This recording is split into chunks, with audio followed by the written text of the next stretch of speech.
¿Cómo están, amigos? Un gusto volver a contar con su atención aquí en Pulso Parlamentario. Vamos a tocar un tema que de seguro va a identificar a muchas familias, porque ¿quién no tiene un paciente con una enfermedad grave degenerativa en casa, en la familia cercana o en el barrio probablemente, y que vea que su calidad de vida va empeorando conforme avanza dicha enfermedad? Nos acompaña el día de hoy el doctor Benjamín Cabenago. Él es un especialista en oncología paliativista, porque vamos a tocar precisamente esta ley de cuidados paliativos oncológicos y no oncológicos que se acaba de aprobar en el Pleno del Congreso. Doctor, bienvenido a Pulso Parlamentario. Gracias, Álvaro. Estoy muy contento de estar aquí.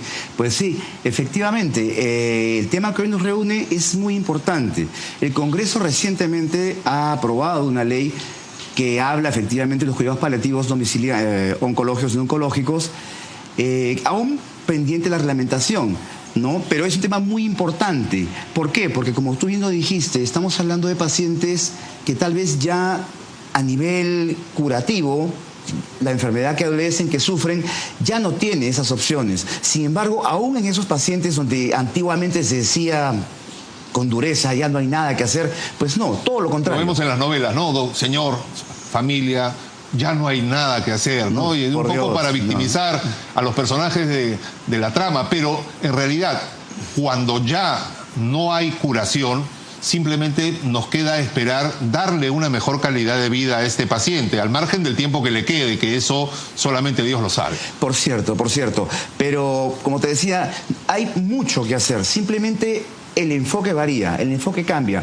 Estamos hablando aquí de manejo sintomático. Son pacientes con una carga sintomática, especialmente dolor, muy severa, muy aguda, que además no solo los afecta a ellos, sino también a las familias. Así es. Vamos para graficar un poco al público de qué enfermedades estaríamos hablando en promedio. Cáncer, por ejemplo, cáncer terminal en última fase.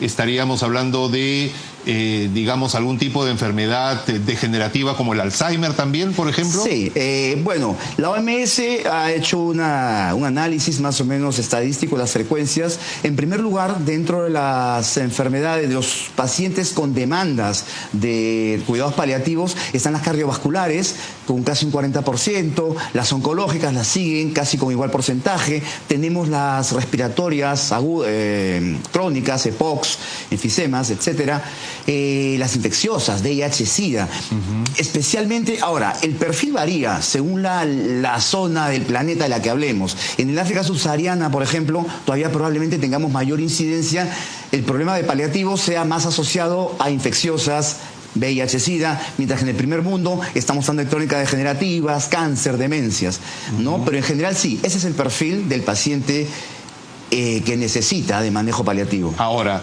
¿cómo puede entender una persona de escasos recursos que probablemente ha visto, como todos, a mujeres dar a luz en los baños de los hospitales, tener la esperanza de que a su familiar sí le van a dar un buen cuidado paliativo? Estamos hablando de dos extremos que no se condicen entre sí. Si en el sector salud, si en el salud, tratan tan mal a una persona que está por nacer y a la madre parturienta, ¿cómo será con quien ya está desahuciado? Dirá mucha gente. Bueno, aquí hay una serie de aspectos que yo creo que habría que desglosar. El sistema de salud peruano hace esfuerzos enormes con lo que tiene para solventar las necesidades cada vez mayores de salud a todo nivel. Y la pregunta que planteas de cómo esperar que a mi paciente terminal lo vean si no ven a una señora que está dando a luz, es una duda válida, pero yo creo que es tan álgido y es tan duro dejar a un paciente con dolores atroces, con sufrimientos inenarrables hasta el último día de su vida. Eso es quizá tan cuestionable como la madre que da a luz en un baño de un hospital. Sí. Y yo creo que efectivamente el sistema de salud peruano tiene muchas carencias o debilidades que mejorar, pero como personal de salud, como hombre de campo, que estoy también batiéndome día a día, tratando de mejorar la calidad de vida de los pacientes, otros colegas tratando de salvar vidas, otros colegas tratando de atender partos y que no sucedan en un baño, que estoy seguro que no es por dejadez, es por sobrecarga asistencial. Yo creo que todos compartimos el mismo fin, el mismo ideal. Al final, servir al paciente. Y yendo ya al punto estricto de la pregunta que planteas, paliativos, si se implementa bien esta ley, esta norma, la desarrollamos bien, reforzamos el aspecto domiciliario, yo soy un convencido de que esto creará un efecto de costo-eficiencia, porque al final, si analizamos, y esto muchos colegas que nos están viendo lo sabrán, en la emergencia, muchas veces tenemos un porcentaje de pacientes justamente que son de características paliativas, que son terminales o con enfermedades avanzadas sin opciones de curación. Y que están repletando las UCIs. Que van... UCIs en el peor de los casos, sí, pero que van básicamente por control sintomático. Van a la emergencia, a la cama hospitalaria, y en algunos casos sí, hasta en UCI acaban cuando está demostrado, más allá de cualquier evidencia, o sea, hay artículos, hay revisiones, metaanálisis, que para quien está acostumbrado al tema de investigación sabe que son artículos muy completos, en los cuales ya está demostrado que el empleo oportuno de cuidados paliativos a nivel domiciliario, es decir, manejar sintomáticamente al paciente, no solo en dolor, en los síntomas respiratorios, en fin, los que pueda presentar de una manera integral, incluyendo a la familia, porque la familia tiene que estar muy informada de lo que está sucediendo, del objetivo del tratamiento, porque no pueden estar esperando quien crean que el tratamiento es curativo cuando le es paliativo. Información, comunicación. Pero estos estudios que te comento, la mayoría, si no todos, te describen un descenso notable en el uso de hospitalización, de camas hospitalarias y en los hospitalizados, el uso de UCI.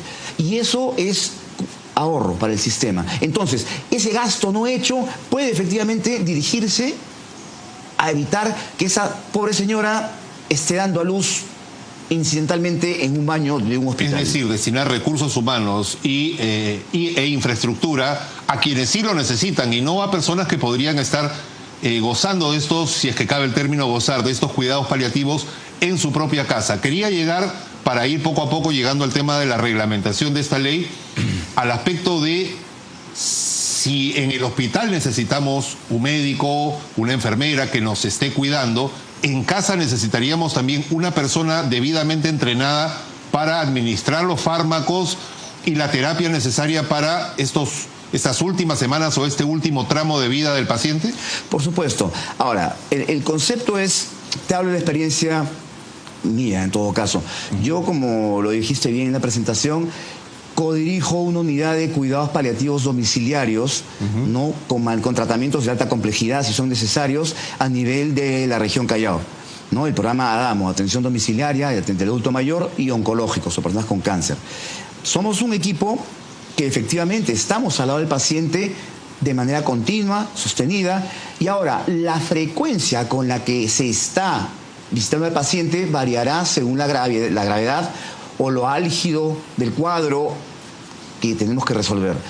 En ese sentido, necesitamos requisitos sine qua non, que haya un familiar, un cuidador, una familia alguien que cambie una sonda, una vía. No, sondas no. O sea, el tema de las sondas, de canalización de vías, lo hacemos nosotros.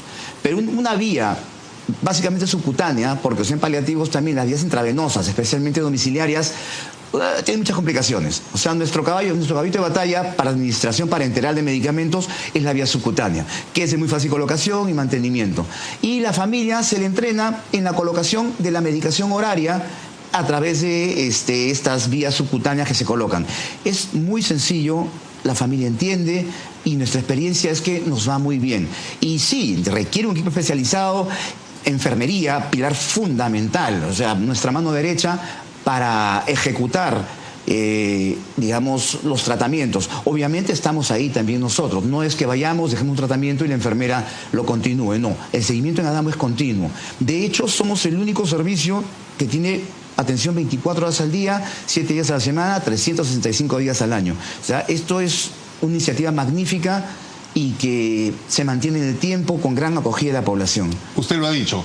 Es a nivel del Callao, pero ¿qué hacemos en Huancavelica? ¿Qué hacemos en Madre de Dios? ¿O qué hacemos en la periferia de Lima, por ejemplo? Subir un tubo de oxígeno de estos verdes hasta la punta del cerro, en la última etapa del asentamiento humano, donde probablemente haya un paciente que requiera cuidados paliativos, es prácticamente imposible. ¿Cómo lograr que la reglamentación de la ley pueda llegar hasta esta población afectada?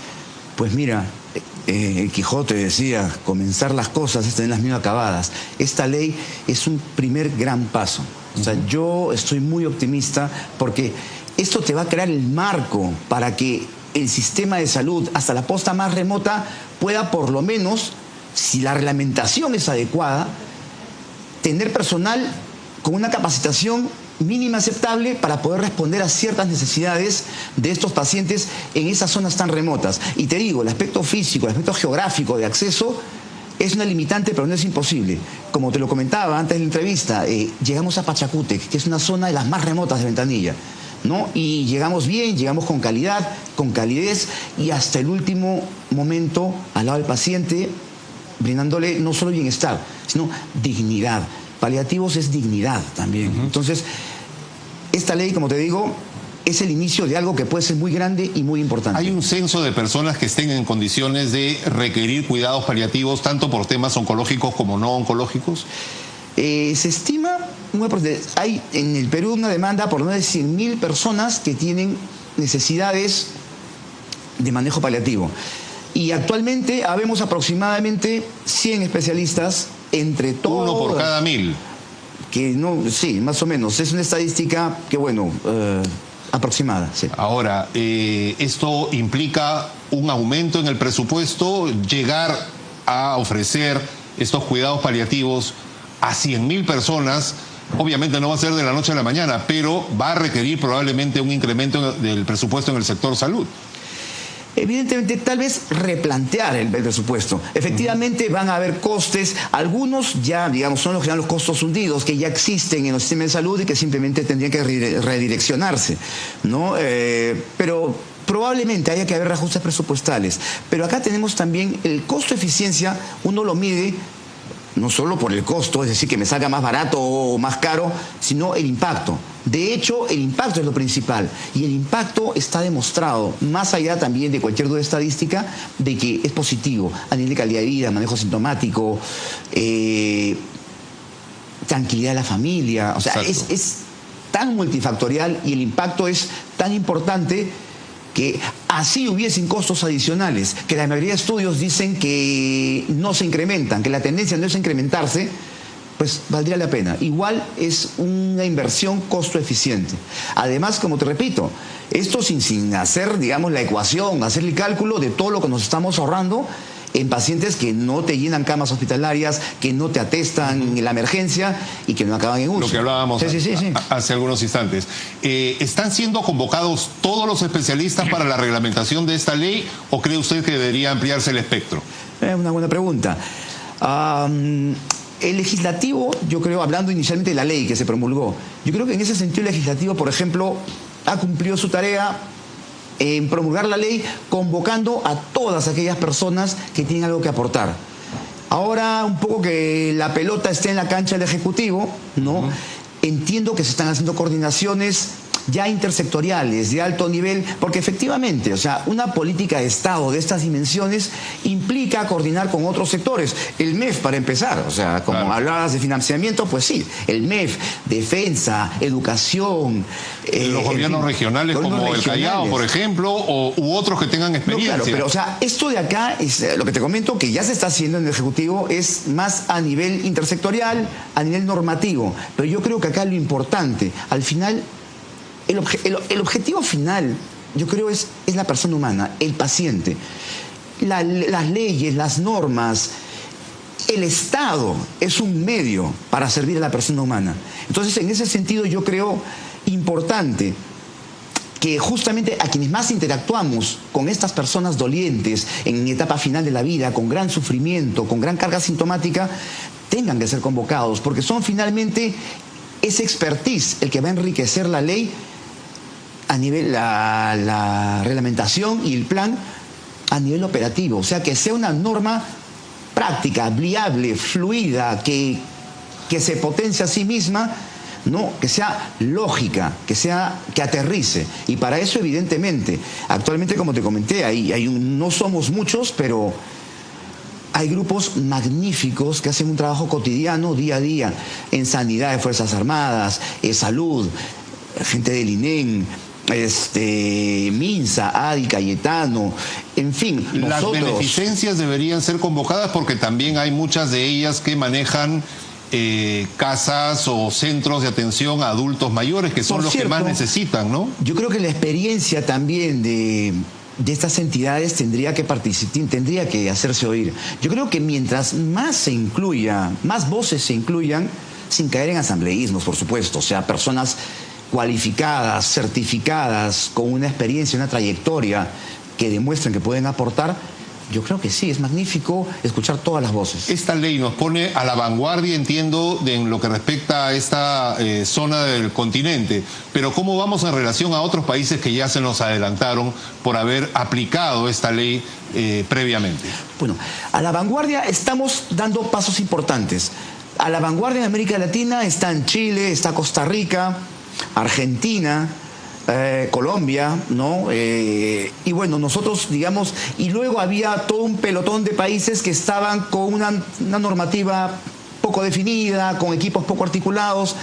Hasta antes de esta ley estábamos, digamos, en ese pelotón. Ahora ya estamos acercándonos más a este grupo élite, si quieres llamarlo, de cuidados paliativos en América Latina, que ya tiene conceptos más desarrollados, como te comento.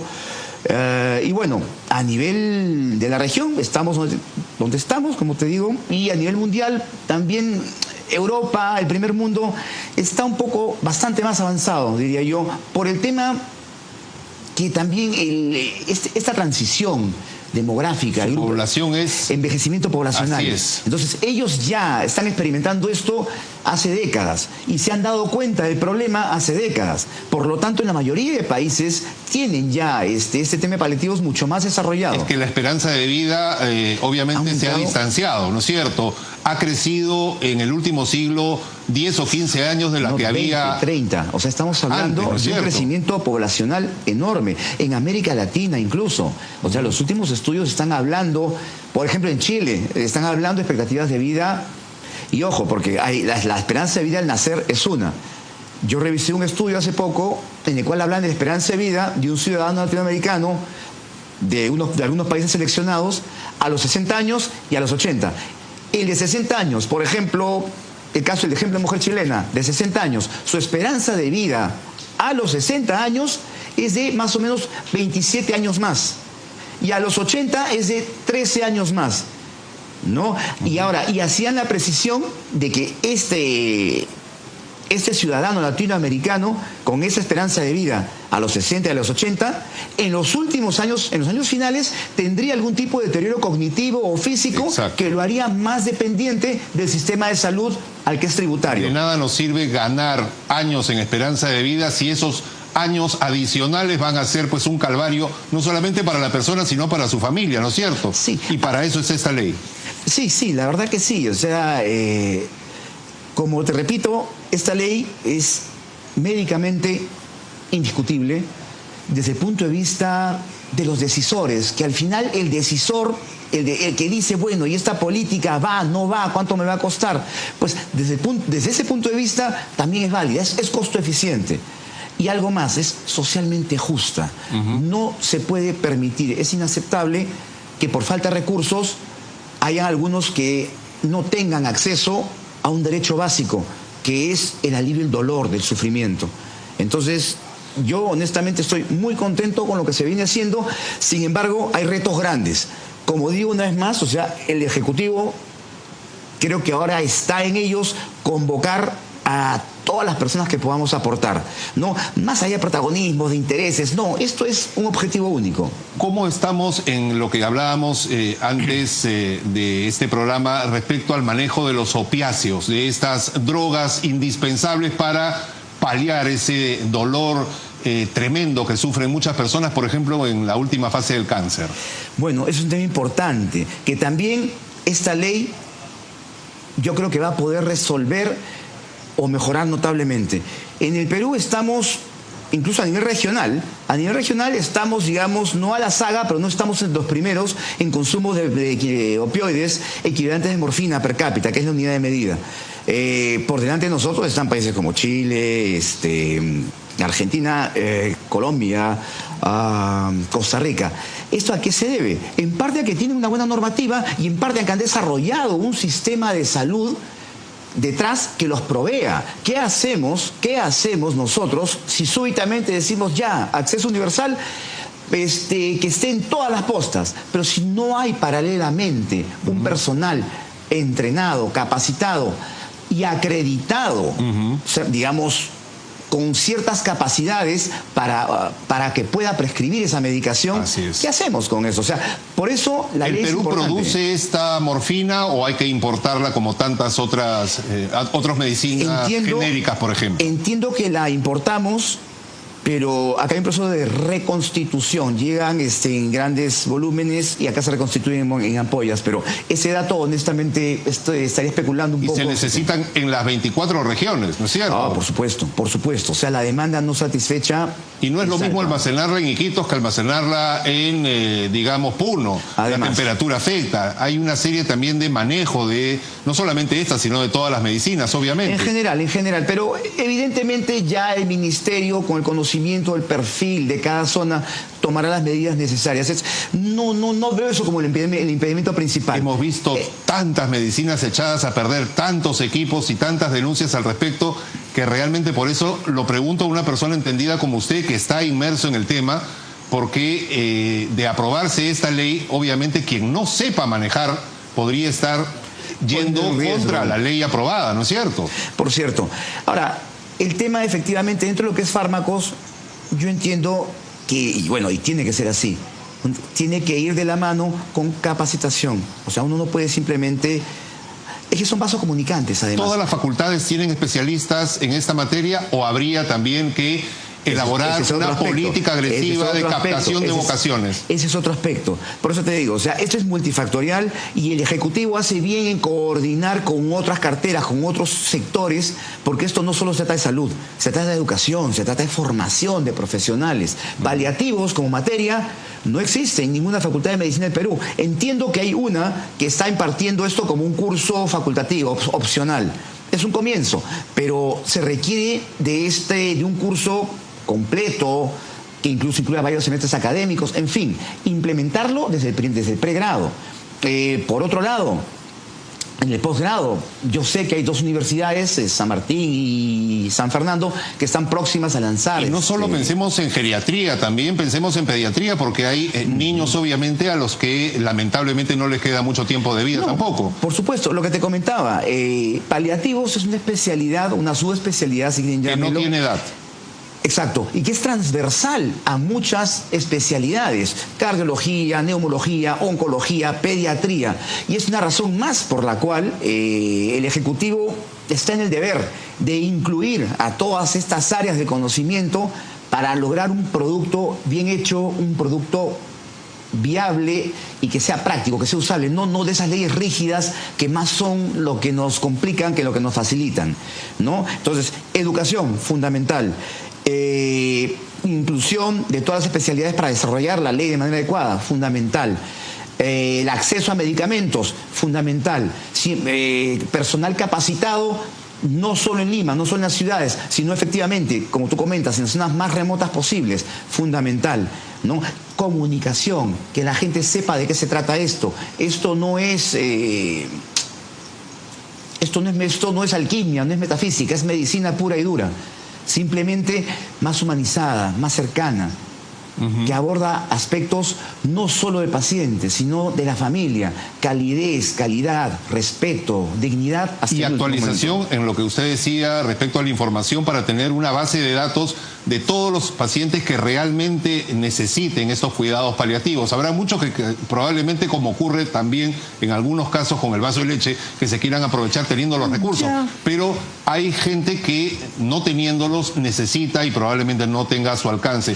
De repente, Pensión 65 o alguno de los programas sociales puede servir de punto de partida para hacer un censo que actualice esta base de datos, ¿no? Lo que pasa es que la data es médica, no es, digamos, estadística de quién recibe un beneficio, un subsidio o no.